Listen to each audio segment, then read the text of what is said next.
जी, सभी को नमस्ते। आप देख रहे हैं आपका अपना चैनल बाबा की खरी खोटी और बाबा जी से आज पूजा पढ़वाएंगे हमने। बाबा जी, सबसे पहले स्वागत आपका।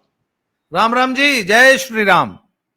बाबा जी, हिंदुस्तान टाइम्स में अंग्रेजी में एक खबर छपी है कि हमारे साई का जो टॉप स्कीम है उसके कुछ पैसों के बिल नहीं हमारे टॉप के जो खिलाड़ी हैं उनने दिए।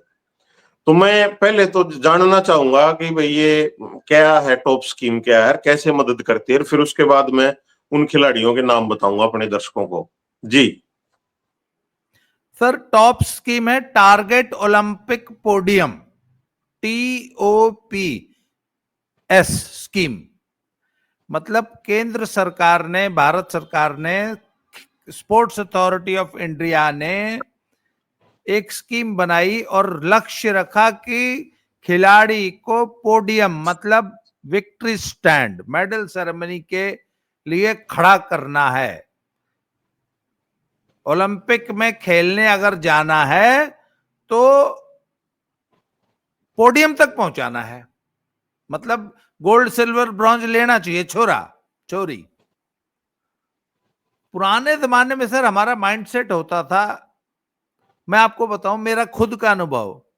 1990-91 में मैंने साई में मेरी पोस्टिंग कर दी इन्होंने, नेहरू स्टेडियम हेडक्वार्टर में। वहां पे टीम्स विंग में मैं प्रोजेक्ट अफसर ला दिया। तो उन दिनों एक स्कीम बनी थी, एक प्रोजेक्ट बना था, उसको नाम दिया गया था LTDP, long term development project.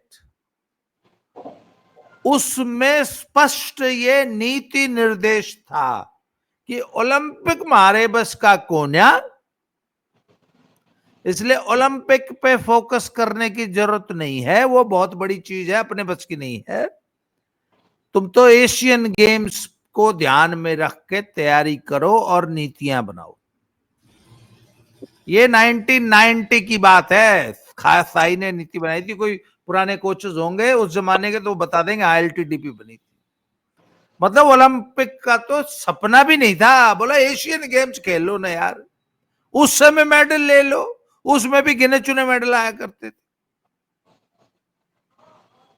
खैर, फिर धीरे धीरे स्तर बढ़ा और सुशील कुमार जैसे खिलाड़ी आए जिन्होंने इंडियन स्पोर्ट्स का ये माइंडसेट। सुशील कुमार का जो सबसे बड़ी अचीवमेंट मैं मानता हूं वो ये मानता हूं कि सुशील कुमार ने भारतीय खेलों का और खिलाड़ियों का और एस्टैब्लिशमेंट का, सरकार का, प्रशासन का, खेल प्रशासन का ये बैरियर तोड़ दिया कि ओलंपिक मार्वल्स की कोना।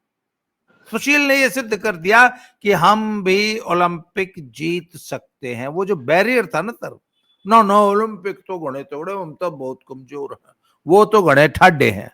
सर ये बैरियर तोड़ दिया और उस बैरियर तोड़ने का क्या नतीजा हुआ कि आज हर ओलंपिक में रेसलिंग में मेडल आते हैं। और ये तो सर हमारा दुर्भाग्य है, 2 साल हमने खराब कर दिए, नहीं तो इस ओलंपिक में 5 मेडल की तैयारी थी।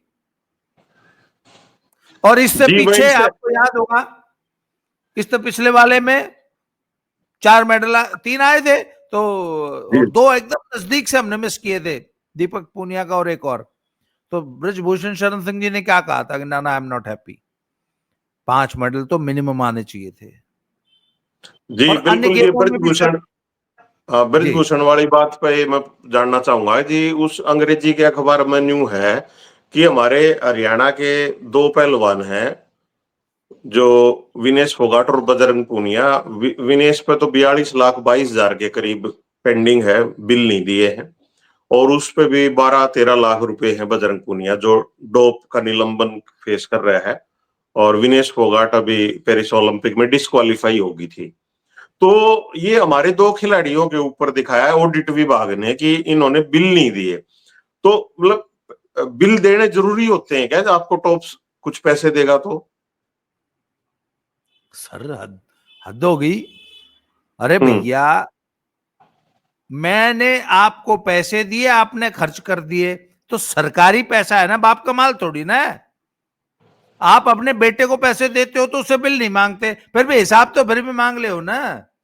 जो वो फिर कहेगा पापा पैसे दियो 10,000, बोले यार अभी तो दिए थे थोड़े दिन पहले, केक रहे, बोले जी खर्च हो गए, तो आप तो बूझोगे ना कि खर्च कर दिए भाई, कहीं तो पार्टी तो नहीं कर रहा उड़ा दिल्ली में रोज, तो इतना तो बाप का फर्ज बनता ही है। तो ये तो सरकार है सर, सरकारी पैसा है, ऑडिट तो होगा।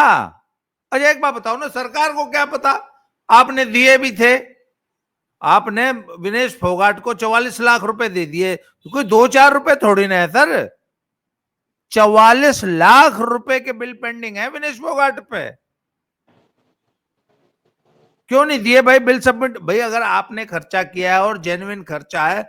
अच्छा एक चीज और, ना ना ना सबसे भाई खिलाड़ी का कि मैं उठो बैठी मारूंगी या मेरे दो इतना टाइम है मैं बिल देती फिरूं, ना जी ना। टॉप्स ने हर खिलाड़ी के साथ एक ARM रिलेशनशिप मैनेजर लगा रखा है, वह एक सरकारी कर्मचारी जिसका काम ही है, और जी ठीक हो, रोटी खा ली, हाँ जी पेट साफ होया, नींद बढ़िया आई जी, पैर दबा दूं जी, बोला अच्छा जी उड़ा पेरिस वहां ऑस्ट्रिया हंगरी जा रही हो ट्रेनिंग करने के लिए, कोई सेवा मारे लायक, अच्छा टिकट करा दूं, अच्छा जी यो खर्चा, और सारा खर्चा सारा हिसाब उसको देना होता है, और सारा जितना भी पेपर वर्क है, खिलाड़ी ये तो निपट अंगूठा टेक अनपढ़ नीले अनपढ़ है इन दो के होता, पर खिलाड़ी ने जो खर्चा किया उसका हिसाब तो खिलाड़ी देगा ना। वो जो ARM है वो तो दिल्ली में बैठता है, खेल मंत्रालय में, स्पोर्ट्स अथॉरिटी ऑफ इंडिया में, उसका एक क्लर्क है सिंपल, वो मुझे फोन करके पूछ रहा है पहलवान जी उठा बैठी मार ली, मुल्तानी मार ली, हाँ ए बा बताइए वो 5 लाख भेजे थे उसका खर्चा जरा भेज दियो। बोला जी फोन नहीं उठाते, उन्होंने ARM सरकार ने ARM से पूछा कि तुम क्या कर रहे हो बे, क्यों नहीं ये बिल सबमिट करते, बोले जी 20 मेल डाल ली, व्हाट्सएप मैसेज दिखा दिए उन्होंने, बोले फोन करते हैं फोन नहीं उठाते, हिसाब नहीं दे रहे, पता सर। अच्छा एक आदमी अगर हिसाब ना दे तो क्या समझ में आता है आपको, आपको एक शंका तो होगी ना कि यार कहीं इसने गड़बड़ तो नहीं कर रखी। सर इनकी सबसे बड़ी प्रॉब्लम पता है क्या है, आपके घर में भी बच्चे हैं, आपका बेटा आपकी बेटी शूटिंग करते हैं, बोले जी ये कौन है, ये मेरा ट्रेनिंग पार्टनर है, तो ट्रेनिंग पार्टनर भी तो शूटर ही होना चाहिए ना कोई, पता लगा ट्रेनिंग पार्टनर तो स्विमर है, बोला ये स्विमर तेरा क्या ट्रेनिंग पार्टनर है भाई। उसी तरह पहलवानी में स्पैरिंग पार्टनर होता है, अब 55 किलो की पहलवान है, 50 किलो की है, तो उसका ट्रेनिंग पार्टनर कौन होना चाहिए भाई, वो भी 55-60 किलो का कोई यंग जवान लड़का लड़की, उसका पार्टनर होना चाहिए ना। पता लगा साली साहिबा, भाभी, देवर, ननद, पति, एक टॉप्स की खिलाड़ी तो ऐसी थी जो खुद 55 किलो की पहलवान थी, उसका स्पैरिंग पार्टनर उसका 100 किलो का पति था। अब 55 किलो की लड़की अपने 100 किलो के पति को स्पैरिंग पार्टनर लेके अमेरिका घूम रही पिछले 2 साल से। स्पैरिंग पार्टनर कौन है जी, 100 किलो का हस्बैंड है, या पार्टनर है, फियांसी है, यार है, दोस्त है, रिश्तेदार है, ये मेरी बुआ की छोरी इसने घुमा लिया हूं चल। खर्चा कौन दे रहा है, वहां रहने का, खाने का, पूरा ट्रेनिंग का, आने का, जाने का, टैक्सी का, हवाई जहाज का, भारत सरकार, टॉप्स, मैं, आप टैक्स पेयर। मौज कौन ले रहा है, रिश्तेदार, पति, लिव इन पार्टनर। अब बोला जी आपके साथ अमेरिका ट्रेनिंग करने कौन गया था, गए तो थे पतिदेव, टिकट तो उनके नाम की निकली थी, अब टॉप्स को क्या खर्चा बता दे, आप बताओ किसका नाम ले दे, टॉप्स तो बूझ लेगी यार ही ये 100 किलो का लोग तेरा स्पैरिंग पार्टनर है। अच्छा मजे की बात सर, साई ने और ये जो स्पॉन्सर करने वाली कंपनियां होती है, इन्होंने इन खिलाड़ियों का इतना दिमाग खराब कर दिया। सर इन चीजों पे निगाह रखने के लिए कोई होना चाहिए कि नहीं होना चाहिए? भाई तुम क्या ट्रेनिंग कर रहे हो? भाई आपका लड़का है, आपने पहलवानी करने के लिए छोड़ रखा है, आप गए तो 9 बजे तक सो रहा था, तो आप तो पूछोगे ना कि भाई ये 9 बजे तक सो रहा है, तू कौन सी पहलवानी कर रहा है या कौन सी पढ़ाई कर रहा है भाई तू? क्यों? आप पूछोगे कि नहीं पूछोगे? रोटी बनाई नहीं तूने, 3 दिन से तू पीजे मंगा मंगा के खा रहा है, कौन सी पहलवानी कर रहा है? ये आपका फर्ज बनता है कि नहीं बनता? आपको ये सवाल पूछने लायक छोड़ा ही नहीं। सर खिलाड़ी किसका होता है? फेडरेशन का होता है। परफॉर्मेंस किसको देनी होती है? फेडरेशन को देनी होती है। तो फेडरेशन खींच के रखती है अपने खिलाड़ी को, डिसिप्लिन में रखती है, बांध के रखती है, पल पल पे डिसिप्लिन लागू करती है। इसीलिए तो इनको ब्रजभूषण बहुत बुरा लगता था। उसने कहा इनडिसिप्लिन नहीं चलेगा, कितने बड़े तोपचंद हो, कितने बड़े खिलाड़ी हो, डिसिप्लिन में रहो, टाइम से आओ, टाइम से जाओ, टाइम से खाओ, टाइम से सो, रात को 10 बजे लाइट बंद हो जानी चाहिए। कहां घूम रहे हो, कहां वारागर्दी कर रहे हो, किसके साथ ट्रेनिंग कर रहे हो, कहां कौन से देश में जा रहा है, कौन है तेरा स्पेरिंग पार्टनर? तो ये सब सवाल फेडरेशन पूछा करती थी।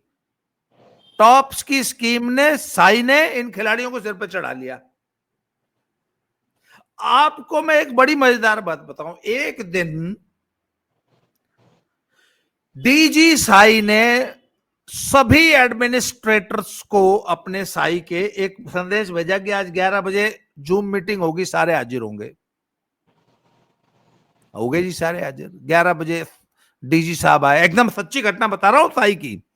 11 बजे 1 मिनट की मीटिंग ली कि जितने भी ओलंपिक के कोचिंग कैंप लग रहे हैं सुबह असेंबली नहीं होगी, सीधे खिलाड़ी मैट पे जाएगा या ग्राउंड में जाएगा कोच के पास। कोच कौन है? पर्सनल है।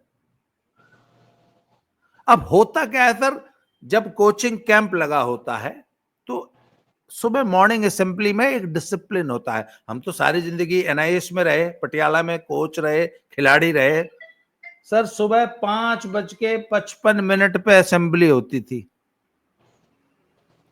और आज तक अगर आकाश भी टूट के गिर जाए ना, 5:56 नहीं हुए सर एनआईएस की असेंबली के।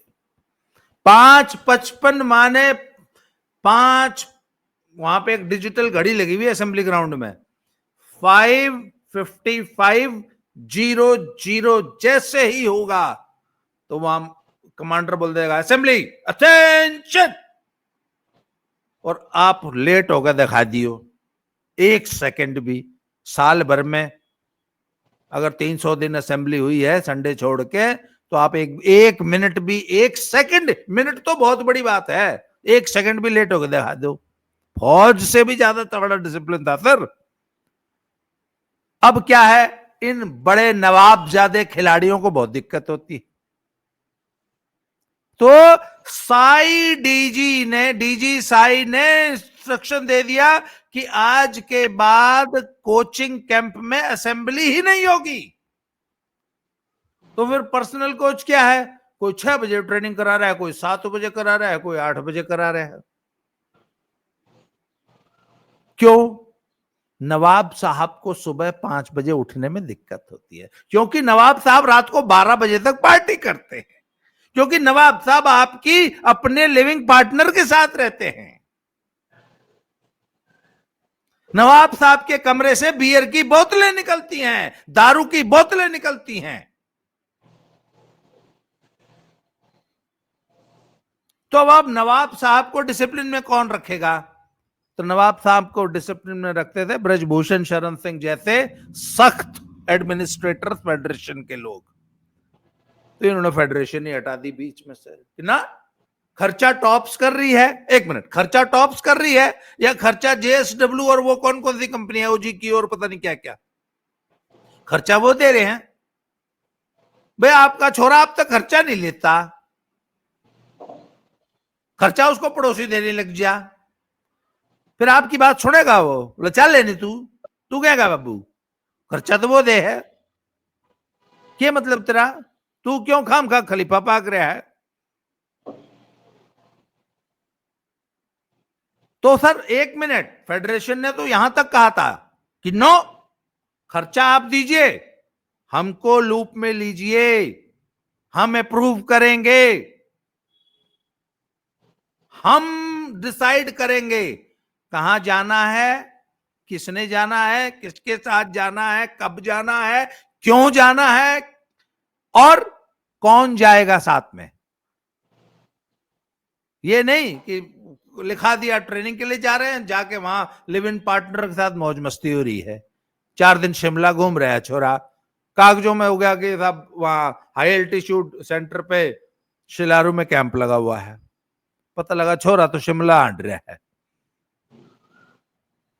तो सर ये डिसिप्लिन के इश्यूज हैं जो पिछले 10 सालों में खिला, नहीं तो हमारे जमाने में सर बहुत बड़े बड़े नामी पहलवान थे, यही पहलवान सतपाल, करतार, जगमिंदर जैसे लोग थे, बड़े स्टार थे, बड़े। भागवत साहब चीफ कोच थे सर, एक मिनट सर, भागवत साहब चीफ कोच थे रेसलिंग के, हिम्मत नहीं थी सामने खड़े हो जाए कोच साहब के, ये तो कोच के सर पे मूतते हैं, फेडरेशन के सर पे मूत रहे हैं। जी आप सवाल पूछना चाहते थे? जी, मैं ये जानना चाहता था, ये टैक्स पेयर का पैसा है और मैंने गूगल देखा, केवल एक हिंदुस्तान टाइम्स में ये अंग्रेजी में खबर आई, यूट्यूब पे तो कहीं थी ही नहीं। तो अब टैक्स पेयर का पैसा है, अगर वो बार बार मेल डालने पर, फोन करने पर अगर वो नहीं बिल दे रहे, तो ये किसी एजेंसी को क्यों नहीं देते साई के अधिकारी ये लिख के कि भाई टैक्स पेयर का पैसे का हिसाब नहीं दे रहे? तो बहुत सारी एजेंसी है दिल्ली में जो इस पे आगामी कार्रवाई शुरू कर सकती हैं, इसमें क्या दिक्कत है? सर इसको कहते हैं होली काउ सिंड्रोम। हमारे समाज ने, हमारे देश में कुछ होली काउज हैं, जैसे फौजी है उसको कुछ नहीं कहना, किसान है उसको कुछ नहीं कहना, महिला है, छात्र है, ये होली काउज है सर। खिलाड़ी हैं, देश के लिए मेडल, देश की बेटी, तो होली काउ है ना सर। होली काउ को एक तो कुछ कह नहीं सकते, पहली बात। सर जब यूएसएसआर था ना, रशिया, तो एक बार ओलंपिक विलेज में एक रशियन खिलाड़ी ने ओलंपिक विलेज में सूप पीते हुए एक शब्द बोल दिया था, यार ये सूप बहुत टेस्टी है, हमारे उधर इतना टेस्टी सूप नहीं मिलता। लिटरली सिर्फ एक शब्द, ऐसे ही बातचीत में, आपस में खिलाड़ियों में खाना खाते हुए बात कर रहे थे सर। जैसे ही ओलंपिक खत्म हुआ, टीम से बाहर, और ओलंपिक मेडलिस्ट था वो, ओलंपिक की टीम से बाहर निकाल दिया और फिर जिंदगी में कभी पार्टिसिपेट नहीं करने दिया, सिर्फ इसलिए कि तुम अपने देश की बेइज्जती कराते हो वहां विदेश में जाके। तना बहुत बढ़िया लग गया सूप, मारा सूप तना इतना खराब लग गया। ये रशिया का था सर, ओलंपिक मेडलिस्ट को लात मार के बाहर निकाल दिया था टीम से। यहां तो सर कॉमनवेल्थ गेम का मेडलिस्ट भी हमारा बाप बना बैठा है। कॉमनवेल्थ गेम का स्टैंडर्ड है रेसलिंग में, सोनीपत कॉमनवेल्थ गेम्स का ब्रॉन्ज मेडलिस्ट, सोनीपत डिस्ट्रिक्ट की चैंपियन, रेसलिंग चैंपियनशिप में गोल्ड नहीं जीत सकता, गारंटी लेता हूं। जितने भी कॉमनवेल्थ गेम्स के ब्रॉन्ज मेडलिस्ट हैं, उन सोनीपत डिस्ट्रिक्ट खिला दो, एक भी कोई गोल्ड ले जाए तो, एक आधा कोई तुक्के से ले जा तो ले जा, डिस्ट्रिक्ट में। ये है स्टैंडर्ड कॉमनवेल्थ गेम्स का। पर हमारा तो कॉमनवेल्थ गेम्स का ओ प्रोफाइल में लिखता हूं कॉमनवेल्थ गेम्स का मेडलिस्ट है, ओलंपिक का मेडलिस्ट तो हे भगवान, भगवान हो जाए, उनको कौन टोकेगा सर? नहीं, डिस्क्वालीफाई जो डिस्क्वालीफाई हुआ है उसने तो टॉक्स कहे हैं, जो पूरे वर्ल्ड में बेइज्जती कराई है भारत की। 4 करोड़ रुपया और प्लॉट दे रही है सरकार, आप बोले टोक सके? डिस्क्वालीफाई होके आई, फिर भी सरकार पे एहसान कर रही है, देश के ऊपर एहसान कर रही है, जबकि रिकवरी करके कुड़की करके सारा पैसा वसूल होना चाहिए था कि बाप का माल समझ रखा है, इतना पैसा तेरे पे खर्च किया और तेरे से अपना वेट कंट्रोल नहीं हुआ। सर होता क्या है कि ओलंपिक विलेज में ना 100 किस्म की आइसक्रीम मिलती है। ओलंपिक विलेज में 100 किस्म की डिशेस, वहां बफे लगा होता है, तो उस वक्त इस जुबान पे कंट्रोल करना होता है। खाई मैंने तो पेरिस ओलंपिक में खाई थी। हाँ, तो वहां पे जुबान पे कंट्रोल हुआ नहीं, वजन बढ़ा लिया, फिर डिस्क्वालीफाई होगी। डिस्क्वालीफाई आगे देश के आसान कर रही है, और देश सिर पे उठाया अंडा है। तो नायब सिंह सैनी पर के बाप का माल है, 4 करोड़ भी दे दिया, प्लॉट भी दे दिया, क्या अचीवमेंट है भाई? डिस्क्वालीफाइड एथलीट है, कुर्की करो, सारे पैसे वापस लो। पर नहीं सर, होली का हुआ है तो हमारे देश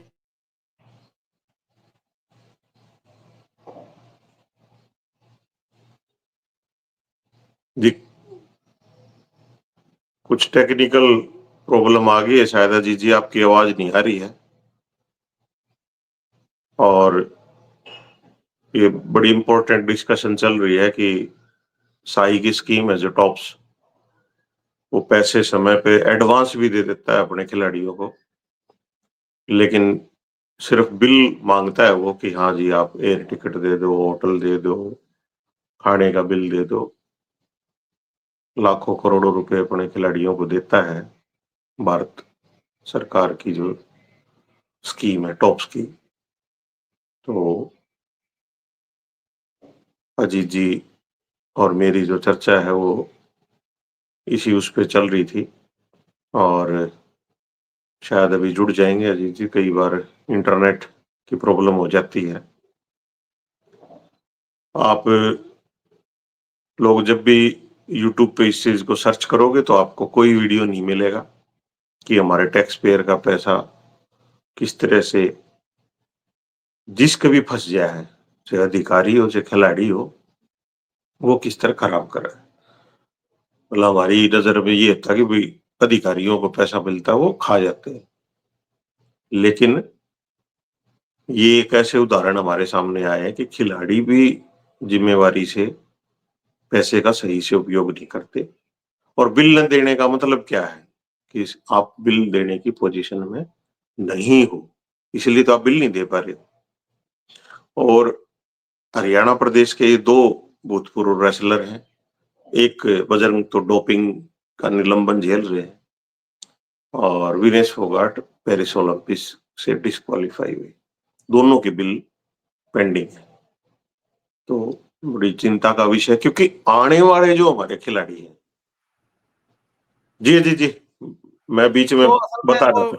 आज हाँ इंटरनेट कोई थोड़ा नहीं सा गड़बड़ है, तो जी, सर मैं पीछे दर्शकों से बता रहा था कि इस पे चिंता हम इसलिए कर रहे हैं कि हमारे जो आने वाले खिलाड़ी हैं बेचारे, उनको जो जायज पैसा मिलना था, उस पीछे पे फिर ये साई के टॉप्स के अधिकारी टांग अड़ान लग जाएंगे, हमारे सीनियर खिलाड़ी ऐसा करेंगे तो दिक्कत उनकी है। इनका तो हो लिया जो होना था, दोनों कांग्रेस पार्टी में चले गए हैं, दोनों राजनीतिक जीवन में आ गए हैं, एक डोपिंग का निलंबन झेल रहा है, एक अपने ओलंपिक का डिस्क्वालीफाई होके आई है। तो चिंता आने वाले बच्चों की है। जी जी जी। सर देखिए, सीनियर खिलाड़ी की इसलिए जिम्मेवारी बढ़ जाती, एक सिपाही और एक जनरल में यही अंतर होता है सर। एक सिपाही का इनडिसिप्लिन, एक सिपाही की गलती एक छोटी सी गलती होती है, परंतु अगर जनरल फौज का अगर कोई गलती करता है तो उसका पूरी फौज के मोराल पे असर पड़ता है। सर ये जो बड़े खिलाड़ी होते हैं इनकी जिम्मेवारी ज्यादा है, इनको ज्यादा रिस्पॉन्सिबल बिहेव करना चाहिए, और हम ये देखते हैं कि यही सबसे ज्यादा इनडिसिप्लिन है, और ये सारी समस्या पिछले 10 सालों में आई है। असल में सर मोदी जी ने इनको सिर पे बैठा लिया, नाम लेके फोन करना, खुद आगे बढ़ के फोन करना। सर आप कल्पना कर सकते हैं कि जब विनेश फोगाट का मेडल नहीं आया तो मोदी जी ने खुद फोन किया, कोई बात नहीं बेटा, कोई बात नहीं, हमें तुम्हारे पे गर्व है, तुम फाइनल में पहुंची। उसके बाद मोदी जी ने वहां से आते ही मोदी जी के वहां पे पहले लाल किले पे 15 अगस्त को जो फंक्शन था उसमें ये नहीं गई।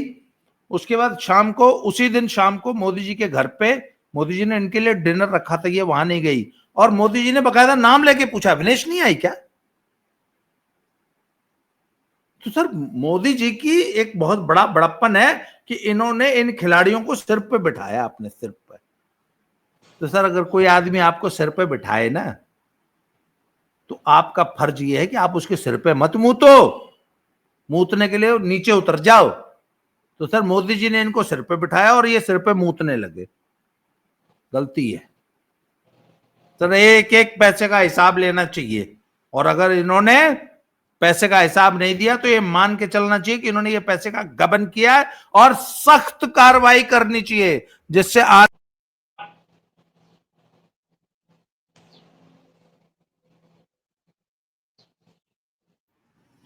जी म्यूट हो गया था। इनडिसिप्लिन बर्दाश्त नहीं होगा। ये बिल्कुल जूनियर खिलाड़ियों को डिसिप्लिन में रखना बहुत जरूरी है, और इनका जो इनडिसिप्लिन है वो नीचे तक जाता है, परकोलेट होता है। इनडिसिप्लिन या करप्शन हमेशा ऊपर से नीचे आता है, इसलिए इनको टाइट कर दो। अगर एक को टाइट कर, सारा टाइट हो जाएगा। बिल्कुल, ये करिए उसमें तो है नहीं, अब दोनों कुश्ती छोड़ चुके हैं और ये एक अच्छा उदाहरण होगा। अगर साई इन पे सख्ती बरत दे तो ये, क्योंकि इनके खेल पे तो असर पड़ना नहीं, खेल तो ये छोड़ चुके हैं। अभी इतने रुपए का अगर बिल नहीं देंगे और फोन भी नहीं उठाएंगे, ईमेल का जवाब नहीं देंगे, तो इनडिसिप्लिन तो है ही है। ये प्रथम दृष्टि में इनडिसिप्लिन है ही, और ये शायद नियमों का उल्लंघन भी है, और शायद ये गैर कानूनी भी होगा, गैर कानूनी। सर जब मैं सरकारी सेवा में आया था ना, तो हमारे एक बहुत सीनियर, ऑलमोस्ट रिटायरमेंट के नजदीक थे, ऑफिस सुपरिटेंडेंट थे। उन्होंने मुझे एक बात समझाई थी कि सरकारी सेवा में किसी का सर पाट देगा ना, कुछ ना हो, परंतु अगर एक पैसे का अगर गबन कर दिया, फाइनेंशियल इरेगुलरिटी सरकारी सेवा में सबसे बड़ा पाप है। 1 रुपए का अगर गबन सिद्ध हो गया तो नौकरी गई, जेल भी जाएगा। और सर 44 लाख रुपए का हिसाब न देना सीधे सीधे गबन का मामला बनता है, गबन। आपने सरकारी पैसे क्या हेर फेर किया। सर सरकार को पूरी सख्ती से हिसाब मांगना चाहिए, नहीं तो उठा के बंद करना चाहिए। सरकार ने हालांकि चिट्ठी लिखी है कि आपके जितने पर्क्स हैं और जो पेंशन है और वो सब जो सरकारी पैसा मिलता है वो सब बंद कर देंगे, उसमें से रिकवर कर लेंगे, तुरंत हिसाब दो। पर सर नहीं, वही ये बात भी है मेरे अजीत सर, जी, ये समझ में हिंदुस्तान नहीं में ना आता। जी 50,000 से कैसे रिकवर हो जाएगा? और मतलब क्या, ये क्या खेल खेल रहे हैं साई के अधिकारी? मतलब सीधी दिख रही है कि एक ठाक एप्लीकेशन दो ना भाई, आप 50,000 रुपए महीने के हाँ रोक जी ना। लोगे तो उससे कब पीछे पूरे हो जाएंगे? सर सरकार रिकवरी में डाल देगी, वो जो 4 करोड़ मिला है ना उसमें तो काट के दे देगी। हरियाणा सरकार तो मांग लेगी, सरकार है वो। आप जो रेवेन्यू डिपार्टमेंट में जब रिकवरी आती है तो क्या होती है, हमारे था वो उसने क्या नाम, कुड़की जिसको बोलते हैं, उसने किसी और के नाम पे 20 साल नौकरी कर ली। उसका भाई नौकरी लगा था, उसके भाई ने ज्वाइन नहीं किया, ज्वाइन इसने कर लिया, 20 साल नौकरी कर ली, किसी ने कंप्लेंट कर दी, पकड़ा गया।